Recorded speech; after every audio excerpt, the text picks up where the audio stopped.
오늘은 성령 강림 주일입니다.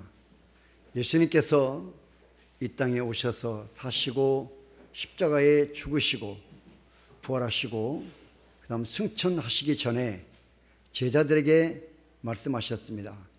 내가 너희에게 머지않아 성령을 보내줄 터이니 너희는 예루살렘을 떠나지 말고 내가 너희에게 약속한 성령을 기다리라. 그래서 제자들은 그 약속을 믿고 마가의 다락방에 120명이 모여서 뜨겁게 주님이 약속하신 성령을 기다렸습니다. 그때 사도행전 2장에 보면 호련히 바람 같은 또 불에 갈라진 혀 같은 성령이 제자들 가운데 임하였다. 그래서 성령의 임재의 역사가 시작되어졌음을 우리에게 알려주고 있습니다.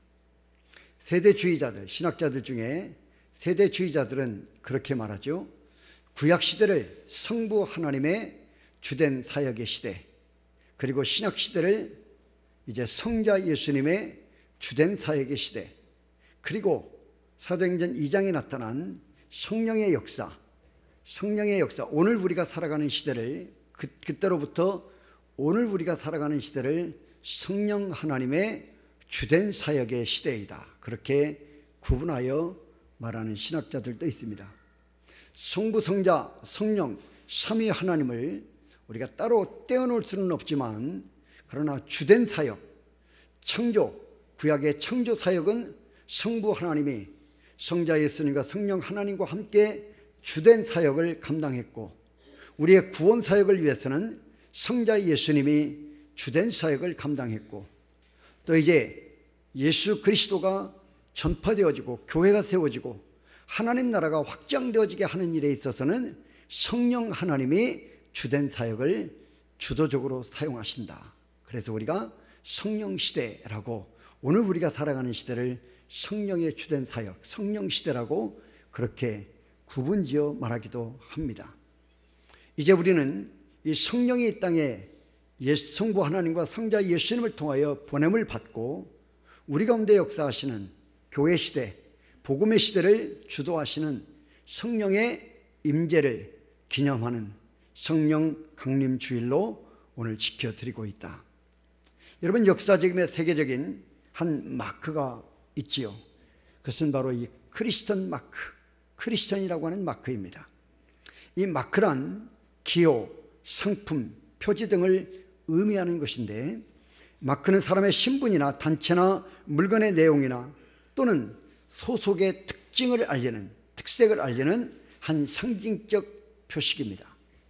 오늘 성령의 역사로 탄생한 우리 기독교 신자들이 갖고 있는 마크를 한번 생각해 보고자 합니다. 성령의 역사를 통해서 이 땅에 예수 믿는 사람들에게 확실하고도 분명한 마크가 새겨졌는데, 마크가 주어졌는데 그것이 무엇이냐? 바로 그것은 크리스천이라고 하는 마크입니다. 그리스도인, 크리스티아누스라고 하는 이 마크, 이 유래를 우리가 살펴보면서 오늘 시대에 우리에게 붙여진 이 크리스천, 그리스도인이라고 하는 이 크리스티아누스라고 하는 이 명칭 앞에 부끄럽지 아니하는 진정한 그리스도인들, 크리스천으로 거듭나고 변화되어지는 역사가 다시 한번 우리 가운데 임재하시는 성령의 역사로 새롭게 일어나는 은혜가 임하시기를 주님의 이름으로 축원합니다. 크리스천이라고 하는, 여러분, 이 마크, 첫 번째, 이 이름, 크리스천이라는 이름의 마크입니다. 크리스천이라는 말은 헬라어로 크리스티아누스라고 하는 말입니다. 이 말은 예수님이 오시고 나서 44년, 45년, 주후 44, 45년경에 저 유명한 고대 도시, 오늘 우리 성경에 나타나고 있는 어디아입니까? 안디옥입니다. 오늘날 시리아 지역입니다. 이스라엘 그 위쪽으로 올라가면 시리아가 있죠. 그 시리아 지역을 말하는데요, 그곳에 가장 큰 도시 안디옥에서 씌어진 용어가 바로 크리스찬이라고 하는 말입니다.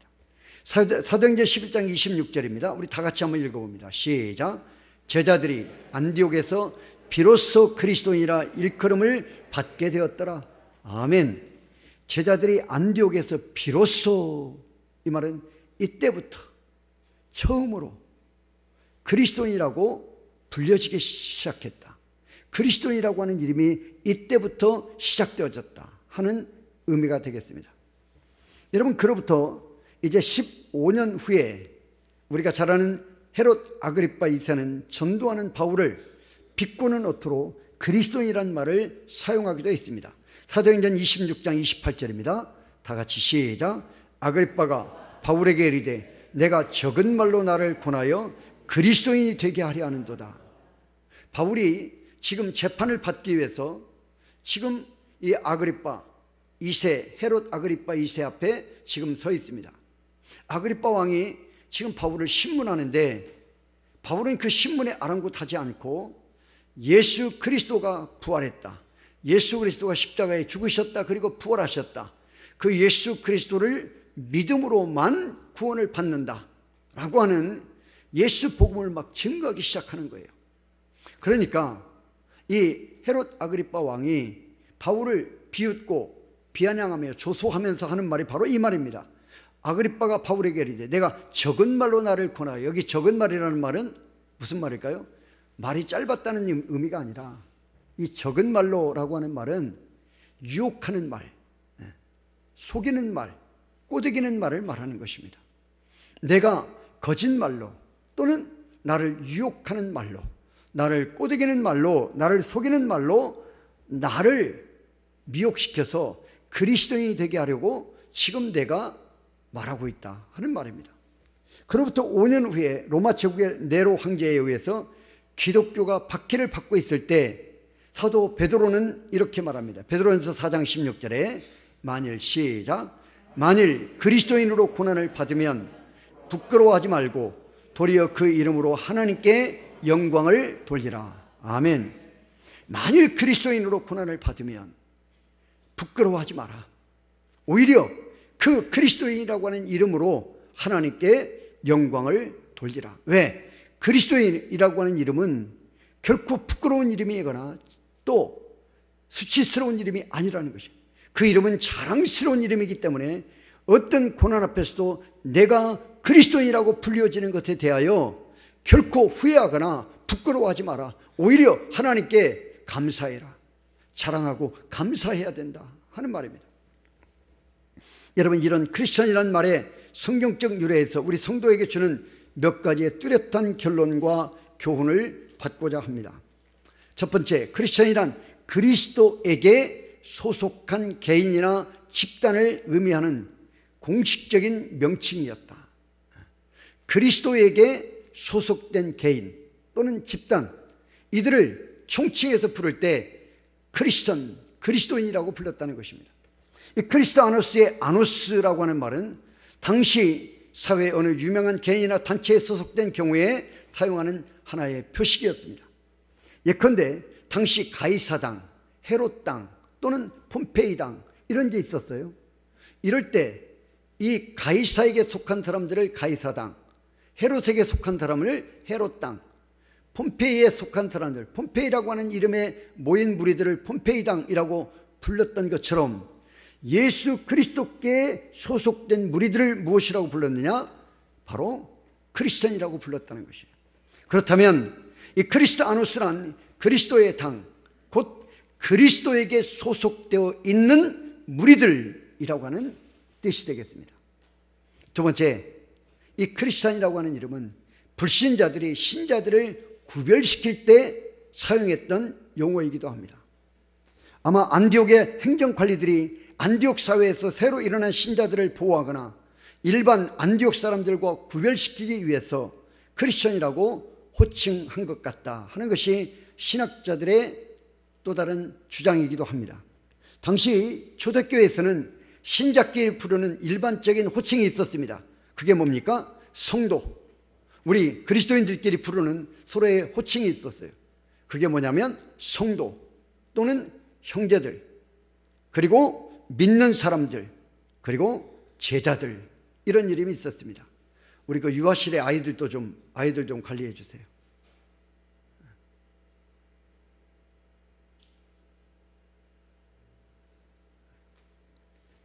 자, 이런 그리스도인들끼리 서로 부르는 호칭이 성도다, 우리도 지금 그런 용어 쓰고 있지 않습니까? 형제, 자매 또는 제자들, 믿는 사람들, 이런 이름들이 있었다는 것이에요. 그리고 또 한 가지, 불신자들의 신자들을 경멸하는 어조로 불렀던 이름이 바로 이 크리스천이라고 하는 이름입니다. 절반은 욕, 절반은 익살이 섞인 내용으로 크리스천이 되게 하려 하는도다. 아그리빠 왕도 그렇게 말하고 있지 않습니까? 마치 유대인 사회에서 기독신자들을 나사렛인 또는 갈릴리인이라고 불리워졌던 것과 같습니다. 여러분, 유대 사회에서 율법주의자들이 그 예수 그리스도를 믿는 무리들을 향해서 뭐라고 말합니까? 바로 나사렛 사람. 나사렛은요, 당시에 가장 작은 마을이었고 또 사람들이 많이 살지 않던 인구가 가장 적었던 마을이었습니다. 그리고 아주 시골 중에 시골이었습니다. 그래서 예수님을 향해서도 뭐라고 말합니까? 나사렛에서 난 나사렛 예수라고 하는 이름을 붙였습니다. 예수님 앞에 나사렛이라고 하는 이름이 붙으면 그것은 나사렛 저 총구석에서 태어난 별 볼 일 없는 예수라고 하는 사람, 이런 말이 되는 것이죠. 그러니까 나사렛 예수라고 하는 말은, 이 말은 예수님을 비하하고 격을 낮추는 의미로 사용되어졌던 그런 이름이었습니다. 여러분, 갈릴리도 마찬가지예요. 어부들이 살고 있는, 예수님의 사역 3분의 2가 갈릴리를 중심하고 이루어졌지 않습니까? 그래서 예수님을 갈릴리 사람 예수라고도 불렀습니다. 그래서 예수 믿는 사람들도 갈릴리인, 대부분 그 지역의 사람들이 예수 그리스도를 믿는 무리들로 구성되어졌기 때문에 갈릴리 사람들을 비하할 때 그렇게 불렀습니다. 예수 그리스도를 믿는 사람들을 갈릴리인이라고 불렀다는 것이에요. 여러분, 이 말은 당시 유대인들이 기독교 신자들을 아주 경멸하는 어조로 널리 사용했던 용어들입니다. 또 그리스도인이란 박해의 대명사로도 사용되어졌습니다. 당시 세계는 로마로 통했습니다. 로마가 최고의 패권 통치국가였습니다. 로마 황제 네로는 기독교를 반대하는 자였습니다. 철저히 반대하는 자였습니다. 그의 취미 중에 하나가 무엇인 줄 아십니까? 기독신자, 즉 예수 그리스도를 믿는 사람들을 붙잡아다가 끌어다가 조롱하고 놀려주고 죽이는 것이었습니다. 그래서 수많은 그리스도인들은 이 이름 때문에 많은 사람들이 죽음을 당했습니다. 로마의 귀족들의 노예로 끌려가는 사람도 있었습니다. 주말 경기장의 희생양으로 끌려간 사람도 있었습니다. 나중에는 로마에서 일어난 대화재 사건의 주범으로 완전히 그리스도인들에게 다 덮어 씌워서 그리스도인들을 무차별하게 희생의 제물이 되게 해버리고 말았습니다. 그래서 역사학자들은 그렇게 말합니다. 히틀러에 의해서 유대인들이 죽은 숫자가 60만 명입니다. 600만 명. 그런데 여러분, 당시에 로마 사람들에 의해서, 가톨릭에 의해서 예수 믿는 사람들이 희생된 숫자가 그 당시에 히틀러에 의해서 죽은 숫자보다 더 많았으면 많았지 적지 않다는 것이 역사학자들의 증언입니다. 이처럼 그리스도인이라고 하는 이름은 이처럼 철저하게 박해의 대명사로 쓰여졌다는 것이에요. 그래서 그들이 그리스도인이라고 하는 것은 피할 수가 없고, 그리스도인이라는 이름 가지고 살면 이처럼 박해를 당하니 어떻게 합니까? 땅굴을 파고 들어가는 것이에요. 카타콤이라고 하는 땅굴을 파고 들어가서 그 땅속에 교회를 짓고, 땅속에 집을 짓고, 땅속에 무덤을 짓고, 그 땅속에서 이제는 세상과의 모든 인연을 끊고 예수 그리스도만을 믿는 삶을 살다가 죽겠노라고, 우리는 절대 어떤 환난과 핍박 가운데서도 예수 그리스도를 포기할 수 없다, 부인할 수 없다. 그런 박해가 심할 때 우리 그리스도인들은 세상 것들을 다 포기하고 예수 그리스도만을 붙잡은 채 땅속에 들어가서 오늘날의 그 흔적이 카타콤이라고 하는 흔적으로 지금도 남아있다는 것입니다. 박해의 대명사가 크리스천이라고 하는 이름이었다. 다섯 번째, 교회 역사의 영광의 대명사로 쓰여진 이름이 크리스천이라고 하는 이름입니다. 세월이 흘러간 후에 여러분, 이 크리스천이라고 하는 이름은 마침내 교회 앞에 공공연하게 사용되었습니다. 그래서 사도 베드로는 그리스도인으로 고난받는 것을 부끄러워 말라, 도리어 그 이름으로 하나님께 영광을 돌리라고 했습니다. 마치 프로테스탄트, 무슨 말입니까? 개혁주의, 우리 개신교를 말합니다. 개혁주의, 이 이름이 처음에 불려졌을 때는 로마 가톨릭에 의해서 반항하는 무리들이다, 반항하는 무리들이다, 이렇게 사용되어졌습니다. 그래서 나쁜 의미로 사용되어졌죠. 가톨릭에 반항하는, 절대 권력에 반항하는 무리들이다. 그래서 이 프로테스탄트라고 하는 말이 사용되어졌습니다. 그러나 그 후에 이 크리스천이라고 하는 이름이 영광의 이름으로, 괴사적 이름으로 사용되어진 것과 같은 의미가 되겠습니다. 당시에 로마 황제들은 수많은 그리스도인들을 죽였습니다. 다수의 무리를 십자가에 못 박았습니다. 불에 태워 죽였고 물속에 던져 죽였고 생매장을 시키기까지 했습니다. 여러분, 그 당시에 그 역사적 그 사실들을 모아놓은 책이 있습니다. 그 책에 나온 그 고문당했던, 그리스도인이라고 하는 이름을 포기하지 않아서 고문당했던 흔적들을 사진으로 지금도 남아있어요. 저에게 제 서재에 있습니다. 거기에 보면 여러분, 이 그리스도인들이 얼마나, 우리 독립기념관에 가보시면 일제에 의해서 우리 독립운동을 하셨던 우리의 선열들이 그 고문을 당했던 도구들이 지금도 있지 않습니까? 섬찟하죠. 소름이 끼치죠. 그보다 훨씬 더 심했습니다. 제가 몇 번 말씀을 드렸죠. 심지어는요, 썩은 시체를 살아있는 사람과 이렇게 딱 붙여놔요. 코와 코, 입과 입, 눈과 눈이 마주보도록 이렇게 딱 붙여놔요. 그리고 살아있는 사람에게 상처를 막 내는 거예요. 그러면 죽은 사람의 이 시체의 균이 그 살아있는 사람의 상처 속으로 들어가서 이 사람이 그대로 그 상처에 그대로 전염되어져서 죽게 만드는 거예요. 아니면 굶주린 고양이를 사람에게 풀어놓는 거예요. 짐승의 먹이가 되게 만드는 거예요. 엄청난 고난을 당했어요. 말로 표현할 수 없는 환난과 핍박을 당했습니다. 여러분, 불에 태워서도 죽였고 물속에도 던져 죽였습니다. 크리스천 생매장을 시키기까지 했습니다.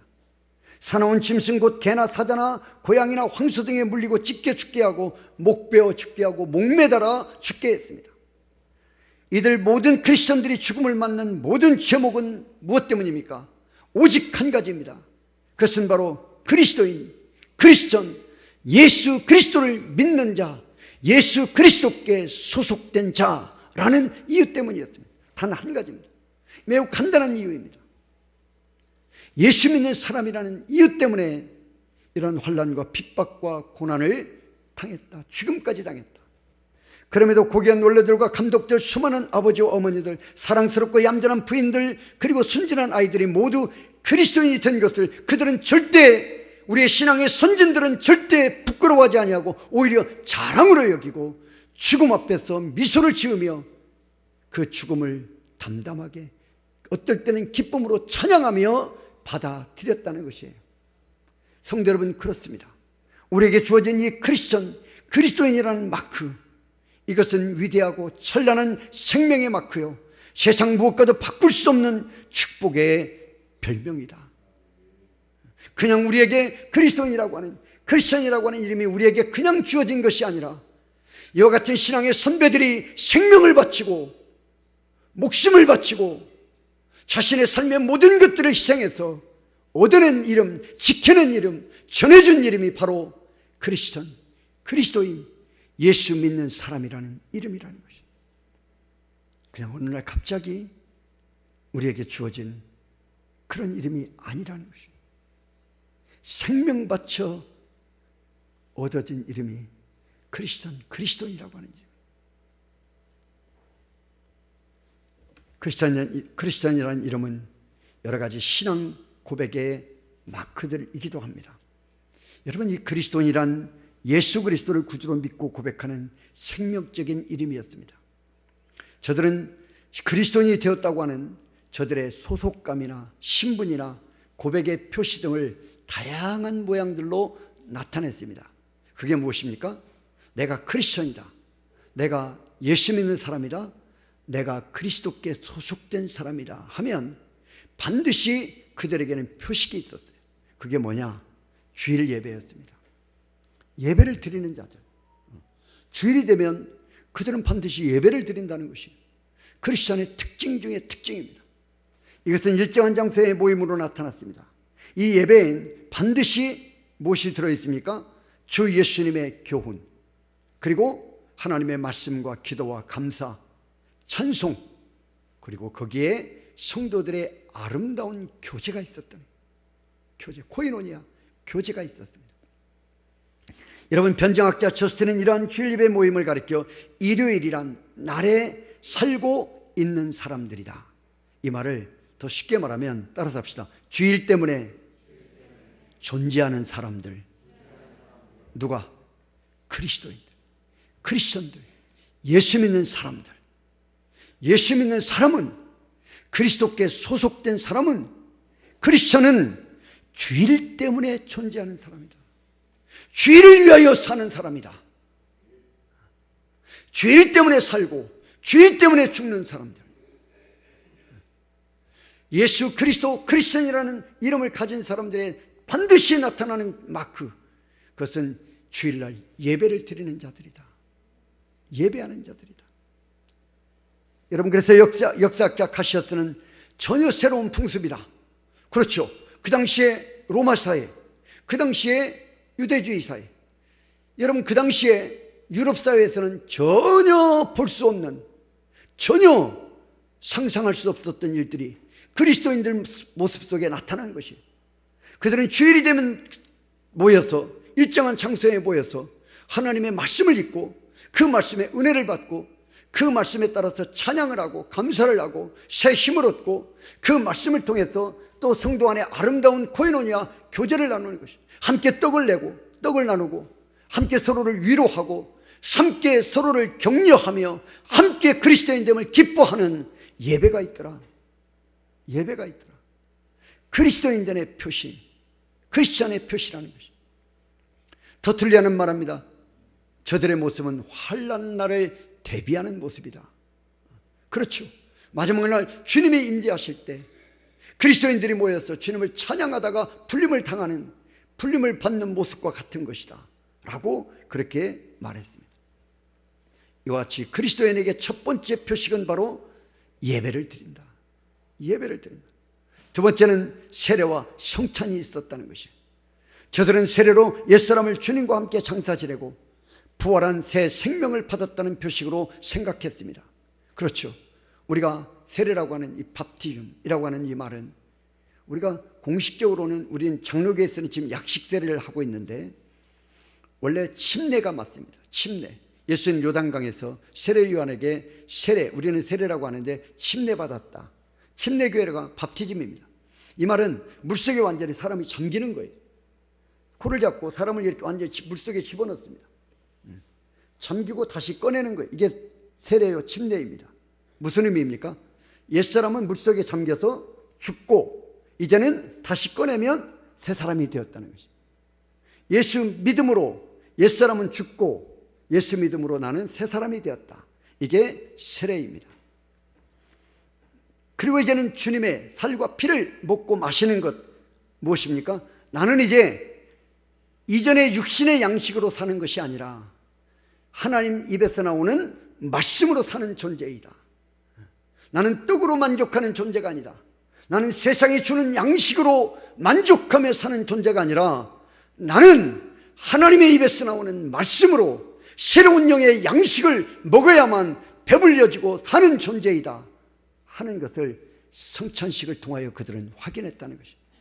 그리고 주님의 살과 피를 먹고 마심으로 무엇입니까? 주님과 하나 되어집니다. 연합, 하나 되어집니다. 그동안에 느슨했던 주님과의 관계를 다시 밀착시키는 것이, 하나 되게 만드는 것이.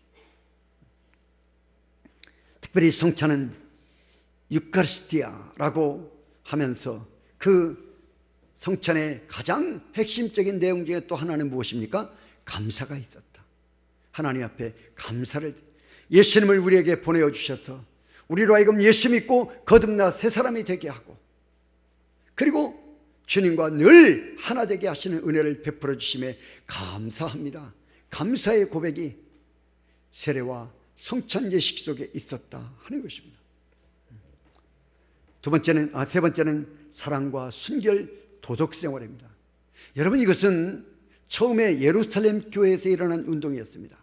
사랑과 순결은 그리스도인들이 가장 가진 당시의 사회의 중대한 표시 중에 하나였습니다. 그리스도인들의 고상한 이상, 순결한 도덕생활, 사랑과 용서로 서로 나타내는 미덕생활은 당시 헬라나 로마의 이방인들에게 아주 다른 모습으로 보여진 것이에요. 쉽게 말하면 당시의 로마인들, 당시의 율법주의자, 유대인들은 어떤 사상이 그들 안에 있었습니까?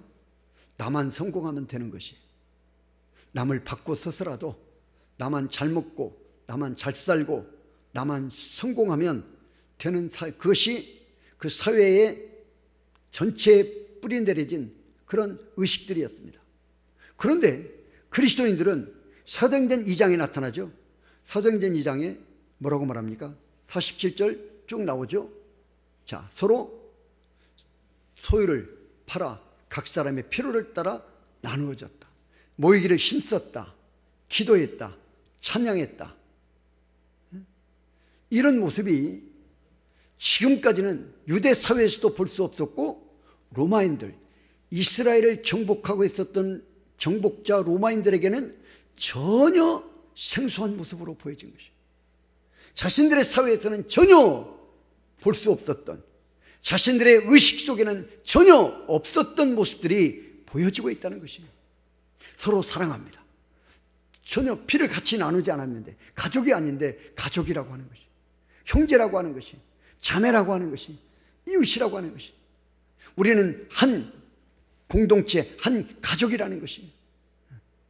그러면서 이제는 내 가족 돌보듯이 서로를 돌보고, 내 가족을 위로하듯이 함께 위로하고 함께 공동체가 이루어지는 것이, 여러분 뿐만 아닙니다.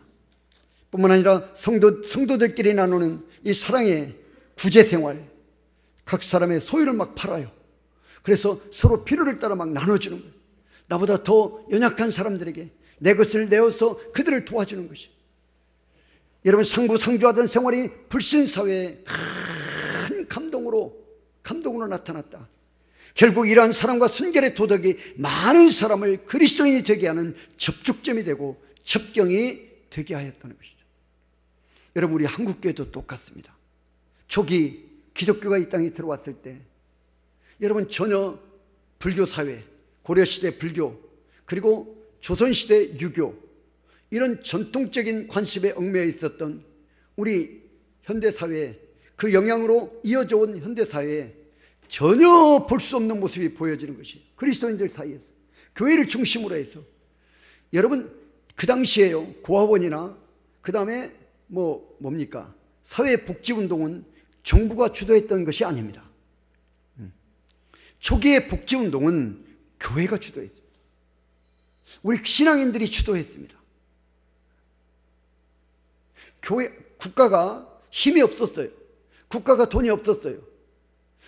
교회가 그리스도의 사랑을 실천해야 한다고 하는 교육을 받음으로 교회가 모든 복지정책을 그 당시에, 지금으로 보면 전혀 미약한 것처럼 보여지지만, 약을 비롯해서 고아원, 양로원, 이런 모든 우리나라의 복지는 어디로부터 시작되어졌느냐? 교회, 그리스도인들로부터 시작되어졌다는 것이에요.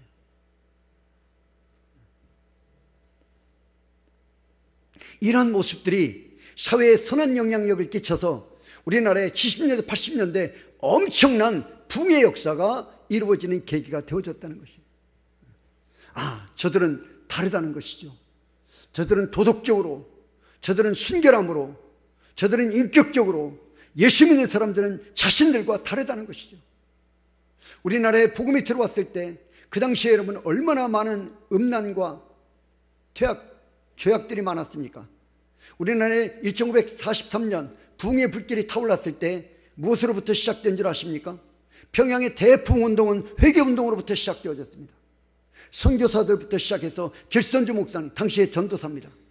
그분들이 집회를 인도하면서 갑자기 성령의 역사를 받고 그들이 무엇하기 시작합니까? 설교를 하다가 자신의 죄를 막 회개하기 시작합니다. 자신이 얼마나 음란했던 죄인인가, 자신이 남의 것을 빌려서 갚지 않은 죄를 막 회개합니다. 이 회개운동이, 죄에 대한 회개운동이 한국교회에 부흥운동의 시초가 되어졌다는 거죠. 평양 대부흥운동. 그래서 저 목포에까지 우리나라 전역에 성령의 불길로 말미암아 회개운동이 불타올랐다는 것이죠. 그러면서 정화운동이 일어난 거죠. 주초, 술 마시고 담배 피는 것도 죄악으로 여기면서 우리 그리스도인들이 그런 것들로부터 멀어지는 것이죠. 이런 모습들을 보고 많은 사람들이 예수 믿으면 사람이 달라져. 예수 믿으면 사람이 변화되어져. 할렐루야. 그 모습을 보고 예수 믿는 역사가 나타났다는 것이죠. 네 번째는 그칠 줄 모르는 전도행위였습니다. 그리스도인이라는 이름 자체가 벌써 전도행위였습니다. 주일 예배 모임, 세례와 성천, 사랑과 순결의 도덕생활, 그 자체가 빛이 되었어요. 사람들이 볼 때 교회 다니는 사람은 뭔가 달라, 뭔가 다르다. 그 이후에 그리스도인들은 때와 장소와 환경을 가리지 않고 예수 그리스도를 주 큐리오스, 나의 큐리오스, 나의 왕은, 나의 신은 지저스 크리스트, 예수 그리스도입니다 라고 고백했다는 것이죠. 자랑했다는 것입니다. 여러분, 예수 그리스도가 주라고 하는 전도 방법은 반정부자 반역의 죄로 취급받았습니다. 왜 그렇습니까? 이러한 칭호는요, 당시에 로마 황제에게만 큐리오스라고 하는 이름이 붙여졌기 때문이에요. 그런데 예수 믿는 사람들이 우리의 큐리오스는 시저가 아니라, 로마의 황제가 아니라 우리의 큐리오스는 지저스 크리스트, 예수 그리스도이시다 라고 고백하기 시작하는, 깜짝 놀랄 일입니다. 여러분, 반역자라고 하는, 반정부자라고 하는 이름이 낙인이 찍히는데도 전혀 그것을 두려워하지 않았다는 것이에요. 그러면서 자랑스럽게 나의 주는, 나의 왕은 예수 그리스도밖에 없다. 로마의 원형 경기장에 힘없는 그리스도인이 끌려갑니다. 초라한 그리스도인. 그 원형 경기장에 로마 사람들이 그 그리스도인의 피를 보기 위해서, 피 흘려 죽어가는 모습을 보기 위해서 그들이 지금 흥분하고 있습니다. 그때 이쪽 문에는 황금마차가 있습니다. 황금마차. 이쪽 문에는 사자가 대기하고 있습니다. 심판관이 그 힘없고 초라한 지칠대로 지친 그 그리스도인에게 묻습니다. 너의 큐리오스가 누구냐? 너의 왕, 너의 주, 너의 신이 누구냐? 그때 그 그리스도인이 나의 큐리오스는 시저입니다 라고 하면 황금마차가 달려옵니다. 그래서 그를 태우고 나갑니다. 그러나 나의 큐리오스는 지저스 크리스트, 예수 그리스도입니다 라고 하면 황금마차는 사라지고 굶주린 사자가 달려나와 그 힘없고 연약한 그리스도인, 무명의 그리스도인을 갈기갈기 찢어버립니다. 스탠드를 가득 메운 로마인들이 그 피를 보고 흥분합니다. 고요할 때 너의 큐리오스가 누구냐라고 물었을 때 나의 주, 나의 왕, 나의 신은 지저스 크리스트다. 그리스도인들은 망설이지 않고 조금도 두려워하지 않고 황금마차를 바라보지 않고 그 사자가 달려나와 곧 자신의 몸을 갈기갈기 찢어버린, 전혀 두려워하지 않고 나의 왕, 나의 주는 지저스 크리스트다, 할렐루야 외쳤다는 것입니다. 사랑하는 성도 여러분, 그리스도인이라고 하는 이름 자체가 전도 행위였습니다. 그칠 줄 모르는 전도가 바로 그리스도인 된 표식이었습니다. 주일 예배 모임, 세례와 성찬, 사랑과 순결, 도덕생활, 이런 것들. 여러분, 그리고 예수 그리스도가 주라고 하는 전도 방법은 반정부자, 반역죄로 취급을 받았는데도 불구하고 그들은 망설이지 않았다. 멈추지 않았다. 어떤 제도나 어떤 환난과 핍박 앞에서도 그들은 멈추지 않았다. 그리스도인을 나타내는 여러 가지 상징들과 기호들도 있었습니다. 그게 무엇입니까?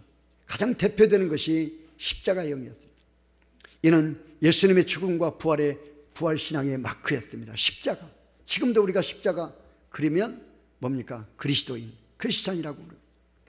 또 비둘기 표시가 있습니다.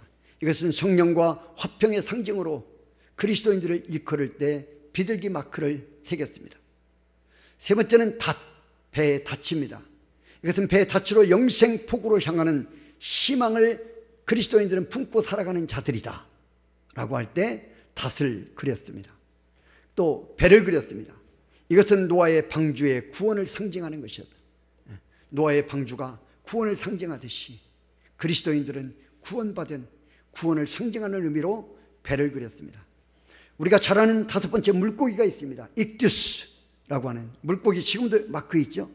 그 안에 쓰여져 있는 I, X, 그 다음에 뭡니까? Q, 이게 바로 익두스라고 하는 마크입니다. 주는 그리스도시요 살아계신 하나님의 아들입니다 라고 하는 약자를, 헬라어 약자를 새겨놓은 것입니다. 여러분, 바로 예수 그리스도는 하나님의 아들, 구주이시다 라고 하는, 그래서 가장 많이 사용했던 것 중에 하나가 십자가와 물고기 마크였습니다. 내가 그리스도인이라고 하는 말을 쉽게 할 수 없으니까 서로가 물고기 마크로 이렇게 내가 그리스도인이라는 것을 서로가 이렇게 나타내는 것이에요. 그리고 마지막에 종려나무가 있었습니다. 이것은 승리와 기쁨의 상징이었습니다. 이런 여러 가지 기호들로 자기 신앙을 표현하고 또 신자를 확인하는 암호로 사용하기도 했다는 것입니다. 사랑하는 성도 여러분, 말씀을 맺습니다. 오늘 우리는 크리스천 마크를 생각해 보았습니다. 한 나라를 나타내는 마크를 우리가 국기라고 말합니다. 학교나 회사나 군대나 여러 조직사회 등에도 여러 다양한 그 특징을 나타내는 마크가 있습니다. 여러분, 우리 예수님을 구주로 믿는 성도들에게도 마크가 있다. 잊지 마십시오. 바로 그것이 무엇입니까? 크리스천입니다. 크리스티아누스 또는 그리스도인, 그리스도에게 소속된 자, 예수 그리스도를 구주로 믿는 자라는 뜻입니다. 주일이란 마크도 있습니다. 예배란 마크도 있습니다. 세례와 성찬, 전도, 그리고 십자가의 마크가 있습니다. 예수님의 사랑을 실천하는 행위들도 있습니다. 그렇다면 우리는 이렇게 영광되고 자랑스러운 그리스도인의 마크를 분명히 해야 한다는 것이에요. 그 이름과 내용이 분명해야 합니다. 분명하게 새기고 확실하게 우리가 달고 다녀야 한다는 것이에요. 사용할 수 있어야 한다는 것이에요. 그 크리스천이라고 하는 이름 앞에 우리가 부끄럽지 않아야 한다는 것이에요. 자랑스러워야 한다는 것이에요.